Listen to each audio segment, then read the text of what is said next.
ನಮ್ಮೊಂದಿಗೆ ಸೆಣಸಾಟಕ್ಕೆ ಬರುವುದಾದರೆ ನಮಗೆ ನಿಮ್ಮೊಂದಿಗೆ ಇರುವಂಥದ್ದು ನೀ ತಾಂಟ್ರೆ ಬಾ ತಾಂಟ್, ತಾಂಟ್ರೆ ಬಾ ತಾಂಟ್. ಯಾವುದೇ ವ್ಯಕ್ತಿ ಇದ್ರೂ ಅವನನ್ನು ತಾಂಟಿ ಮುಗಿಸುವುದೇ ನಾವು. ಶರಣ್ ಪಂಪೇಲ್ ಒಂದು ಸ್ಟೇಟ್ಮೆಂಟ್ ಕೊಟ್ಟಿದ್ದಾರೆ. ಈ ನಿರ್ಧಾರವನ್ನು ಈ ಕೋಮು ನಿಗ್ರಹ ಪಡೆ ಏನು ಮಾಡಿದ್ದಾರೆ, ಈ ವಿಚಾರವನ್ನು ನಾನು ಸ್ವಾಗತ ಮಾಡ್ತೀನಿ. ಆದರೆ ಅದು ಆ್ಯಂಟಿ ಹಿಂದೂ ಕಮ್ಯುನಲ್ ವಿಂಗ್ ಆಗೋದು ಬೇಡ, ಹಿಂದೂ ಕಾರ್ಯಕರ್ತರನ್ನು ಮಾತ್ರ ಟಾರ್ಗೆಟ್ ಮಾಡುವಂಥ ನಿಗ್ರಹ ಪಡೆ ಆಗೋದು ಬೇಡ, ಕಾರ್ಯಪಡೆ ಆಗೋದು ಬೇಡ ಅಂತ ಹೇಳಿದ್ದಾರೆ. ಓಕೆ, ಶರಣ್ ಪಂಪೇಲ್ ಸ್ವಲ್ಪ ಎಲ್ಲಾದ್ರೂ ಕನ್ನಡಿ ಇದ್ದರೆ ಅದ್ರ ಮುಂದೆ ನಿಂತ್ಕೊಂಡು ಈ ಮಾತನ್ನು ಹೇಳ್ಬೇಕು. ನೀವುಗಳೆಲ್ಲ ಉದ್ದಕ್ಕೆ ದ್ವೇಷದ ಭಾಷಣ ಮಾಡ್ಕೊಂಡೇ ಬಂದವರು, ಭಾಳ ಒಳ್ಳೆ ಥರ ರಿಯಾಕ್ಟ್ ಮಾಡೋಕ್ಕೆ ಹೋಗ್ಬೇಡಿ.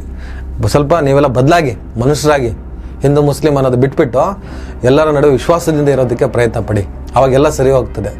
ಓಹೋ, ಸರ್ಕಾರ ಏನೋ ತೀರ್ಮಾನ ತಗೊಂಡ್ರೆ ನೀವೊಂದು ಕೌಂಟ್ರು ಹಿಂದೂ ವಿರೋಧಿ ಆಗೋದು ಬೇಡ, ಹಿಂದೂ ಮುಸ್ಲಿಂ ಅಲ್ಲ, ಯಾವ ನನ್ನ ಮಗ ಕರಾವಳಿ ಅಂತಲ್ಲ, ಈ ನಾಡಿನ ಈ ದೇಶದ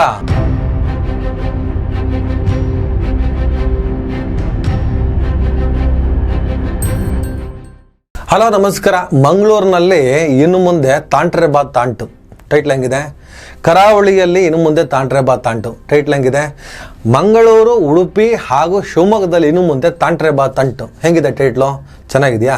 ತಾಂಟ್ರೆ ಬಾ ತಾಂಟು ಅಂದರೆ ಈ ಹಿಂದೆ SDP ಮುಖಂಡರೊಬ್ಬರು ಮಂಗಳೂರಿನಲ್ಲಿ ಭಾಷಣ ಮಾಡಬೇಕಾದ್ರೆ ಅದು ಪ್ರಚೋದನಕಾರಿ ಭಾಷಣದ ಅಂಡರಲ್ಲಿ ಬರುತ್ತೆ. ಅವರು ಸತತವಾಗಿ ಒಂದು ಕೋಮಿನ ಯುವಕರನ್ನು, ಒಂದು ಸಮುದಾಯದವ್ರನ್ನ ಟಾರ್ಗೆಟ್ ಮಾಡಿ ಒಂದಿಷ್ಟು ಸಂಘರ್ಷಗಳು, ಘಟನೆಗಳು, ಕ್ರೌರ್ಯಗಳು, ಕ್ರೈಮ್ಗಳು ನಡೀತಿದ್ದಾಗ ಒಂದು ಕಡೆ ಮೋಟಿವ್ ಮಾಡೋದಕ್ಕೋಸ್ಕರ ತಾಂಟ್ರೆ ಬಾ ತಾಂಟ್ ಅಂತ ಭಾಷಣ ಮಾಡಿದೆ ಅಂತ ಅವ್ರು ಹೇಳಿದ ನೆನಪಿದೆ ನನಗೆ. ತಾಂಟ್ರೆ ಬಾ ತಾಂಟ್ ಅಂದರೆ ನೀ ತಾಂಟ್ರೆ ಬಾ ತಾಂಟ್ ಅಂದರೆ ನೀ ತಾಕ್ತೀಯ ಬಾ ನಾನು ತಾಕ್ತೀನಿ ಅಂತ. ಈಗ ಆ ವಿಚಾರನ ಬದಿಗಿಡೋಣ. ಯಾರೇ ಪ್ರಚೋದನಕಾರಿ ಭಾಷಣ ಮಾಡಿದ್ರು ಅವ್ರನ್ನ ನಾವು ಒಪ್ಪಲ್ಲ, ಅದು ಬೇರೆ ಮಾತು. ಈಗ ಮಂಗಳೂರು ಅಂದರೆ ಕರಾವಳಿಯ ಮಂಗಳೂರು, ಉಡುಪಿ ಮತ್ತು ಶಿವಮೊಗ್ಗದಲ್ಲಿ ವಿಶೇಷ ಕಾರ್ಯಪಡೆ STF ಸ್ಪೆಷಲ್ ಟಾಸ್ಕ್ ಫೋರ್ಸ್ ಕೋಮು ನಿಗ್ರಹ ಪಡೆ ಆ್ಯಂಟಿ ಕ್ರಿಮಿನಲ್ ವಿಂಗನ್ನು ಸರ್ಕಾರ ಇಡೀ ದೇಶದಲ್ಲಿ ಪ್ರಪ್ರಥಮ ಬಾರಿಗೆ ಕರ್ನಾಟಕ ರಾಜ್ಯದ ಮಂಗಳೂರಿನಲ್ಲಿ ಸ್ಥಾಪನೆ ಮಾಡಿದೆ. ಇಡೀ ದೇಶದಲ್ಲಿ ಇದು ಮೊದಲು ಆ್ಯಂಟಿ ನಕ್ಸಲ್ ನಿಗ್ರಹ ಪಡೆ ಈ ಥರದ್ದೆಲ್ಲ ಕೇಳಿದರೆ, ಅದೇ ಥರ ಆ್ಯಂಟಿ ಕಮ್ಯುನಲ್ ವಿಂಗ್ ಇದು.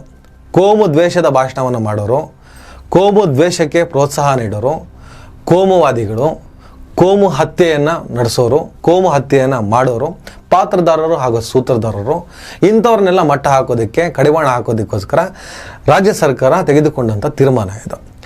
ರಾಜ್ಯ ಸರ್ಕಾರ ಅಂದರೆ ಕಾಂಗ್ರೆಸ್ ಸರ್ಕಾರ ಅಧಿಕಾರಕ್ಕೆ ಬರೋಕ್ಕಿಂತ ಮುಂಚಿತವಾಗಿಯೇ ಈ ಬಜರಂಗ ದಳ ಸೇರಿದಾಗೆ ಅನೇಕ ಕೋಮುವಾದಿ ಸಂಘಟನೆಗಳನ್ನು ನಾವು ಬ್ಯಾನ್ ಮಾಡ್ತೀವಿ ಅಂತ ಹೇಳಿದ್ರು. ಆದರೆ ಮಾಡಲಿಲ್ಲ. ಅದಾದಮೇಲೆ ಮಂಗಳೂರಿನಲ್ಲಿ ಸತತವಾಗಿ ಕೊಲೆಗಳು ನಡೀತಾ ಹೋದವು. ಕಮ್ಯುನಲ್ ಇಶ್ಯೂ ಬೇಸ್ ಮೇಲೆ ಸುಭಾಷ್ ಶೆಟ್ಟಿ ಮಾಡರಾದ ಫಾಜಿಲ್ ಹತ್ಯೆಗೆ ರಿವೆಂಜ್ ಅಂತ ಹೇಳಿದ್ರು. ಯಾರೋ ಒಬ್ಬ ಮುಸಲ್ಮಾನನ ಕೊಲ್ಲಬೇಕು ಅಂತ ಹೇಳ್ಬಿಟ್ಟು ಒಬ್ಬ ಅಬ್ದುಲ್ ರೆಹಮಾನ ಕೊಂದರು. ಇದೆಲ್ಲ ಆಗ್ತಿದ್ದ ಹಾಗೆ ಬಹಳ ದೊಡ್ಡ ಪ್ರಮಾಣದ ಒತ್ತಡಕ್ಕೆ ಕಟ್ಟು ಬಿದ್ದಂತಹ ಕಾಂಗ್ರೆಸ್ ಸರ್ಕಾರ ಇವತ್ತು anti communal wing special task ಫೋರ್ಸ್ನ ರೆಡಿ ಮಾಡಿದೆ. ಫೋರ್ಸ್ಫುಲ್ ಆಗಿ ಅದಕ್ಕೆ ಕಮಿಷನರ್ ಸುಧೀರ್ ಕುಮಾರ್ ರೆಡ್ಡಿ ಅವರ ನೇತೃತ್ವವನ್ನು ಕೊಟ್ಟಿದ್ದಾರೆ. ಇಡೀ ಕರ್ನಾಟಕ ರಾಜ್ಯದ ಪೊಲೀಸ್ ಇಲಾಖೆ ಅವರಿಗೆ ಮಾನಿಟರಿಂಗ್ ಮಾಡ್ತಾರೆ ಈ ವಿಚಾರದಲ್ಲಿ. ನಾನು ಇಲ್ಲಿ ಸೇರಿದಂತ ತಾಯಂದಿರಿಗೆ ನಾನು ಹೇಳಿಕೆ ಇಚ್ಛೆ ಪಡ್ತೇನೆ, ವಿನಂತಿಯನ್ನು ಮಾಡ್ತೇನೆ. ಹೌದು, ನಮಗೆ ಮನೆಯಲ್ಲಿ ಕೆಲಸ ಇದೆ, ಮನೆಯಲ್ಲಿ ಅಡಿಗೆ ಮಾಡಬೇಕಾದ್ರೆ ಕೈಯಲ್ಲಿ ಸೌಟಿ ಹಿಡ್ಕೊಂಡು ಅಡಿಗೆ ಮಾಡ್ತೀವಿ, ಮನೆಯಲ್ಲಿ ಸ್ವಚ್ಛತೆ ಮಾಡಬೇಕಾದ್ರೆ ಇಡಿಸು ಬಿಡಿ ಕೊಟ್ಕೊಂಡು ನಾವು ಸ್ವಚ್ಛತೆ ಮಾಡ್ತೀವಿ. ಆದ್ರೆ ನಮ್ಮ ಇದೇ ಊರಲ್ಲಿ ನಮ್ಮ ಕಣ್ಣೆದುರು ನಮ್ಮ ಹೆಣ್ಮಕ್ಕಳಿಗೆ ಈ ರೀತಿಯ ತೊಂದರೆ ಆದಾಗ ಸೌಟು ಹಿಡಿದಂತ ಕೈಯಲ್ಲಿ ತಾವು ಶಸ್ತ್ರವನ್ನು ಹಿಡಿಯಿರಿ, ತಲವಾರನ್ನು ಹಿಡಿಯಿರಿ, ಅಥವಾ ಕತ್ತಿಯನ್ನು ಬೇಕಾದರೂ ಹಿಡಿಯಿರಿ. ಇನ್ನು ಹಿಂದುತ್ವ ಸಂಘಟನೆಯ ಮುಖಂಡ ಶರಣ್ ಪಂಪೇಲ್ ಒಂದು ಸ್ಟೇಟ್ಮೆಂಟ್ ಕೊಟ್ಟಿದ್ದಾರೆ. ಈ ನಿರ್ಧಾರವನ್ನು ಈ ಕೋಮು ನಿಗ್ರಹ ಪಡೆ ಏನು ಮಾಡಿದ್ದಾರೆ, ಈ ವಿಚಾರವನ್ನು ನಾನು ಸ್ವಾಗತ ಮಾಡ್ತೀನಿ. ಆದರೆ ಅದು ಆ್ಯಂಟಿ ಹಿಂದೂ ಕಮ್ಯುನಲ್ ವಿಂಗ್ ಆಗೋದು ಬೇಡ, ಹಿಂದೂ ಕಾರ್ಯಕರ್ತರನ್ನು ಮಾತ್ರ ಟಾರ್ಗೆಟ್ ಮಾಡುವಂಥ ನಿಗ್ರಹ ಪಡೆ ಆಗೋದು ಬೇಡ, ಕಾರ್ಯಪಡೆ ಆಗೋದು ಬೇಡ ಅಂತ ಹೇಳಿದ್ದಾರೆ. ಓಕೆ, ಶರಣ್ ಪಂಪೇಲ್ ಸ್ವಲ್ಪ ಎಲ್ಲಾದ್ರೂ ಕನ್ನಡಿ ಇದ್ದರೆ ಅದ್ರ ಮುಂದೆ ನಿಂತ್ಕೊಂಡು ಈ ಮಾತನ್ನು ಹೇಳ್ಬೇಕು. ನೀವುಗಳೆಲ್ಲ ಉದ್ದಕ್ಕೆ ದ್ವೇಷದ ಭಾಷಣ ಮಾಡ್ಕೊಂಡೇ ಬಂದವರು, ಭಾಳ ಒಳ್ಳೆ ಥರ ರಿಯಾಕ್ಟ್ ಮಾಡೋಕ್ಕೆ ಹೋಗ್ಬೇಡಿ. ಸ್ವಲ್ಪ ನೀವೆಲ್ಲ ಬದಲಾಗಿ ಮನುಷ್ಯರಾಗಿ ಹಿಂದೂ ಮುಸ್ಲಿಂ ಅನ್ನೋದು ಬಿಟ್ಬಿಟ್ಟು ಎಲ್ಲರ ನಡುವೆ ವಿಶ್ವಾಸದಿಂದ ಇರೋದಕ್ಕೆ ಪ್ರಯತ್ನ ಪಡಿ, ಅವಾಗೆಲ್ಲ ಸರಿ ಹೋಗ್ತದೆ. ಓಹೋ, ಸರ್ಕಾರ ಏನೋ ತೀರ್ಮಾನ ತಗೊಂಡ್ರೆ ನೀವೊಂದು ಕೌಂಟ್ರು ಹಿಂದೂ ವಿರೋಧಿ ಆಗೋದು ಬೇಡ. ಹಿಂದೂ ಮುಸ್ಲಿಂ ಅಲ್ಲ, ಯಾವ ನನ್ನ ಮಗ ಕರಾವಳಿ ಅಂತಲ್ಲ, ಈ ನಾಡಿನ ಈ ದೇಶದ ಕೋಮು ಸಾಮರಸ್ಯಕ್ಕೆ ಅಪಾಯಕಾರಿನೋ ಅವ್ರನ್ನೆಲ್ಲ ಬಗ್ಬಡಿಬೇಕು. ಅದು ನೀನಾದ್ರಷ್ಟೇ, ನಾನಾದ್ರಷ್ಟೇ, ಅದರಲ್ಲಿ ಮುಲಾಜಿಲ್ಲ. ಸರ್ಕಾರಕ್ಕಾಗಲಿ ಪೊಲೀಸರಿಗೆ ತಮ್ಮಂತರು ಬುದ್ಧಿ ಹೇಳೋ ಅಗತ್ಯ ಇಲ್ಲ. ಏನೋ ಯಾರೋ ನಮ್ಮ ಯಶ್ಪಾಲ್ ಸುವರ್ಣ ಅಂತೇಳಿ ಉಡುಪಿಯ ಶಾಸಕ, ಅವರು ಕೂಡ ಏನೋ ಉಡುಪಿ ಹೆಸರು ಹಾಳು ಮಾಡ್ಬೇಕಂತಿದ್ದೀರಾ, ಹಂಗೆ ಹಿಂಗೆ, ಇವ ಉದ್ದೇಶ ಬೇರೆ. ಅಯ್ಯೋ, ತಗಡು ತೌಡುಗಳನ್ನು ಬದಿಗಿಡೋಣ, ನಾವು ಮಾತಾಡೋಣ. ಇನ್ನು BJP ಕರಾವಳಿ ಸರಿ ಹೋಗ್ಬೇಕು ಅಂದರೆ ಈ BJP ಬಾಯಿ ಮುಚ್ಕೊಂಡಿರ್ಬೇಕು. ವಿಜಯೇಂದ್ರ ಆರ್ ಅಶೋಕ್ ನಿಮಗೆ ಬಹಳ ಗಂಭೀರವಾಗಿ ಮನವಿ ಮಾಡ್ತಾ ಇದ್ದೀವಿ.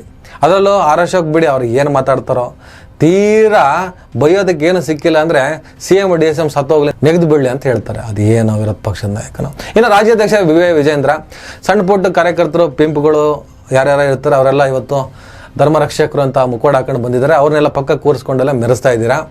ತಪ್ಪು. ತಾವು ಯಡಿಯೂರಪ್ಪನವರ ಮಗ. ಯಡಿಯೂರಪ್ಪನವರು ಯಾವತ್ತೂ ಕೋಮುವಾದಿ ಆಗಲಿಲ್ಲ, ಕೋಮುವಾದಕ್ಕೆ ಪ್ರೋತ್ಸಾಹ ಕೂಡ ನೀಡಲಿಲ್ಲ.